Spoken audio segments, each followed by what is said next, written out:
মাহফিলের মতো জায়গায় বসে বলে কি আমি নাকি হিজবুল শয়তান, মানুষের ঈমান নষ্ট করতে দাঁড়াইছি। নাউজুবিল্লাহি মিন জালিক। কেমনে তারা এই কথা বলতে পারে? আমি মানুষদেরকে ঈমানের দিকে ডাক দিচ্ছি, এটা কি আমার অধিকার নাই? আমার নবীর উম্মত হিসাবে, আল্লাহর বান্দা হিসাবে কি আল্লাহ আমাকে বলেননি এ কথা?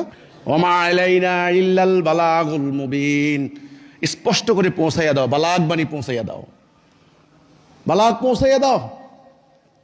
এবং তার কথা থেকে কার কথা উত্তম হতে পারে যে মানুষদেরকে আল্লাহর দিকে ডাকে। ওমান আহসানু কাওলাম মিম্মান দাআ ইলাল্লাহ। আমি কি আল্লাহর রাস্তা দায়ী হতে পারি না? দাআ ইলাল্লাহ হতে পারি না? কত বাজে কথা, বাজে আলোচনা হচ্ছে। আমি আল্লাহর কথা বলছি, আমি মানবতার কথা বলছি, আমি দিন প্রতিষ্ঠার কথা বলছি। আমার বিরুদ্ধে এত মিথ্যাচার কেন? এই কেনর জবাব আমি দিয়ে দিচ্ছি এক কথায়। আমি বলেছি দিনের কোনো বিনিময় নিয়েন না। দিনের কাজ করেন, নিজের ঘরে খান, নিজের পকেটে টাকা খরচ করে হালাল উপায়ে অর্জিত সম্পদ দিয়ে আল্লাহর রাস্তায় সংগ্রাম করেন। আল্লাহ আপনাকে যে জ্ঞান দিয়েছেন, এই জ্ঞান দিয়ে বিনা পয়সায় মানুষকে জ্ঞান দেন। এবং জ্ঞান দেওয়ার সময় সাবধান। আল্লাহ কোরআনে বলেছেন, এমন কথা কেন বলো নিজে করো না।